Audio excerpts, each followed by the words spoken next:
welcome to the deep dive. We are jumping straight into your source material today to extract the surprising secrets of a space we all navigate daily. A location that, statistically speaking, is one of the most dangerous places on the road. That's right. We are deep diving into street corners and intersections. If you look at collision data, this is where a quiet moment can turn into chaos, in an instant. And the reason is pretty simple, right? It's just a convergence point. It's exactly that. You have vehicles, pedestrians, cyclists all meeting, sometimes at high speeds. Navigating them safely requires, well, more than just following the signs. It's about proactive awareness. Okay, let's unpack this. Based on the material, our mission is to get a fast, thorough understanding of how to master these complex environments, and we're going far beyond just the basics. For sure, we're looking at the physics of turning, the actual design of the road. Right, and we'll decode those messy right-of-way rules, and maybe most importantly, understand how planners use design like squared versus rounded corners to actively manage our behavior. It's a great stack of information because it forces us to balance the legal rules with the practical physics of actually controlling a car. Let's start by analyzing the threats. Okay, so the anatomy of conflict. When we break down collisions at corners, the number one physical problem is reduced visibility. What are the specific things that consistently compromise our sightlines? It's often death by 1,000 cuts, really. The sources point to the obvious culprits: big buildings right up to the curb, badly placed landscaping, and probably the biggest one, parked cars. Parked cars, yeah. They all combine to block sightlines. But it's not just what's outside the car, it's also about the vehicle's own limitations. You're fighting your own blind spots, which is a huge hazard for any vehicle bigger than a sedan. And those blind spots become terrifying when we introduce vulnerable road users.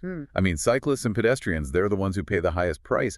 How do they get caught in the mix? Well, for cyclists, there are two critical named collision types. The first is the dreaded right hook. Okay, what's that? That's when a car turning right doesn't check their mirror or blind spot and just cuts off a cyclist who's legally going straight alongside them. I see that all the time. And the second is the left cross.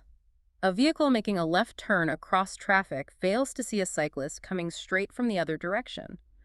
For pedestrians, it's simpler but often fatal. A turning car just fails to yield. And I guess we can't ignore the flip side of that, right? The issue of distracted walking. Exactly. People looking at their phones, stepping into the street without looking up. The onus is on the driver to yield, but it's a systemic risk. So it sounds like this complex environment where a few things have to fail at once for a collision. But I'm guessing human factors are what really push it over the edge. That's the final trigger, always. Excessive speed, aggressive moves, they're all magnified at a corner because your reaction time is so compressed.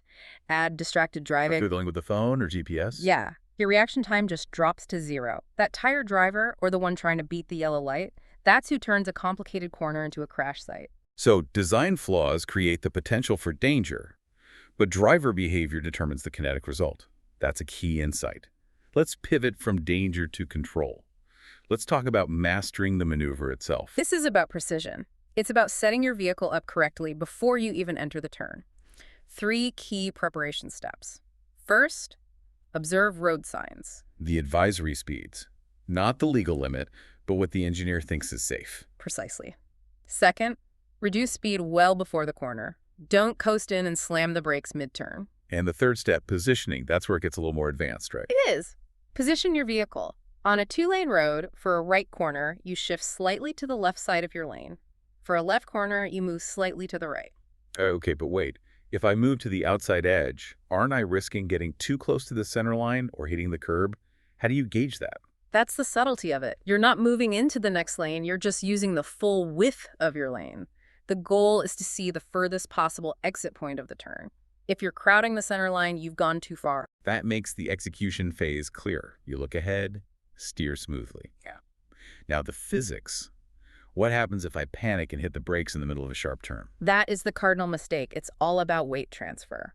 Braking hard while turning throws the car's weight onto the front wheels, Which lightens the rear wheels. and reduces their traction. That's what causes a skid. The rear end feels light, you lose control, and you're suddenly in a ditch, or worse, in oncoming traffic. So the key to control is managing that weight shift. Exactly. You maintain a steady speed through the curve, or ideally, gently accelerate out of it as you straighten the wheel. And a practical tip, always have your hands at 9 and 3. Best leverage, best response. Okay, that transition from vehicle dynamics to legal rules is crucial. We've talked about physical control. Now let's shift to the legal map. Right of way. This is where chaos can creep in. The rules are the foundation, but they depend on everyone following them, which rarely happens. At intersections with traffic signals, it's pretty clear. A right turn on red, though, that's where the trouble starts. Because it's not a rolling stop. It requires a full stop. You have to scan everywhere and yield to all cross traffic, pedestrians included. And what about the source of so much driver angst? The four-way stop. The rules are deceptively simple. First vehicle to stop is the first to go. If two arrive at the same time, the vehicle on the right has the right-of-way. But in reality, it fails because of impatience. Right. Or assumptions. Exactly. It requires mutual respect and clear signals. And the rare but dangerous one, the uncontrolled intersection. No signs, no signals. You have to slow down dramatically. The same rule applies. Vehicle on the right has the right-of-way if you arrive together, but honestly, defensive driving is far more important there. Be prepared to yield to everyone. Let's focus on turning rules for a second, because that's where cyclists and walkers are most at risk. The rule for turns is the rule of yielding. Left turns are the most dangerous, and you must always yield to oncoming traffic, pedestrians, cyclists.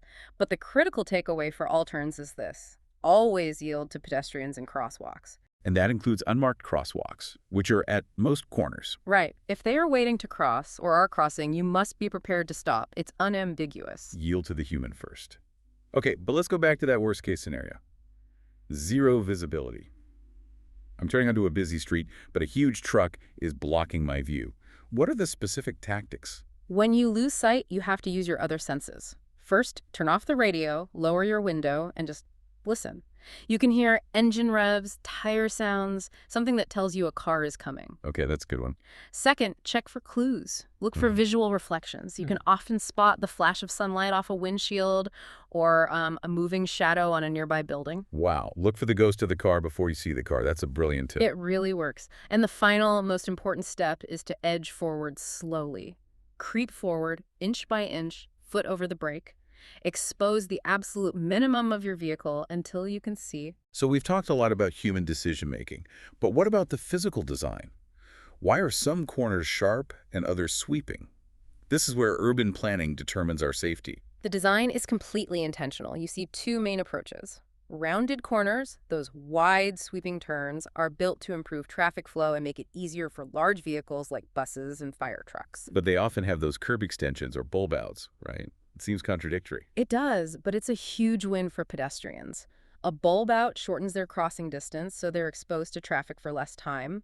It also forces turning drivers to slow down and improves their visibility of the pedestrian. Ah, so it's a clever trade-off. A small restriction for a big safety gain.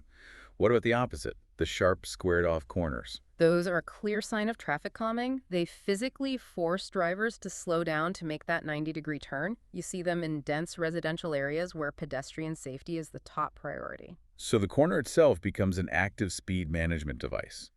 And planners also use things like no left turn signs. Right. Turn restrictions are all about reducing conflict points. An unprotected left turn is so complex. By eliminating it, planners simplify the decision-making for drivers. It makes the whole intersection more predictable. Efficiency through subtraction.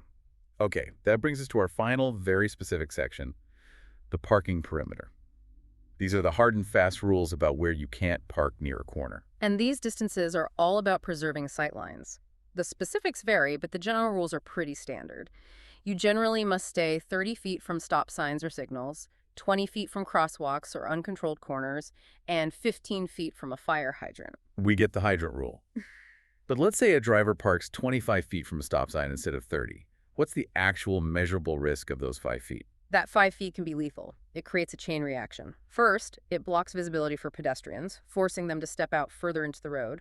Second, and this is critical for drivers, it eliminates your reaction distance. You can't see around the parked car until the last second. Exactly. You can't see cross traffic until it's way too late. It directly increases the risk of a high-speed side impact collision, a T-bone.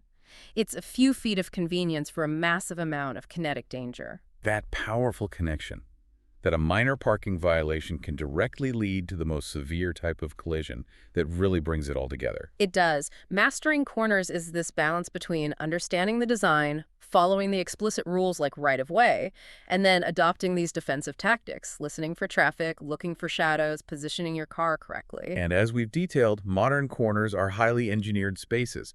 They're constantly evolving, trying to balance the competing needs of flow and safety for everyone. The corner is never just a corner, it's a crucible of risk. So here is something for you to mull over as you navigate your next corner. If city planners know that squared-off corners are great for calming traffic, how much does a wide, sweeping design, one that prioritizes smooth, high-speed flow, unconsciously push drivers to choose higher speeds, trading a little bit of traffic efficiency for a massive, calculated pedestrian risk? We hope this deep dive helps you approach every intersection with confidence and control. Stay safe out there. Please like, subscribe, and get notified.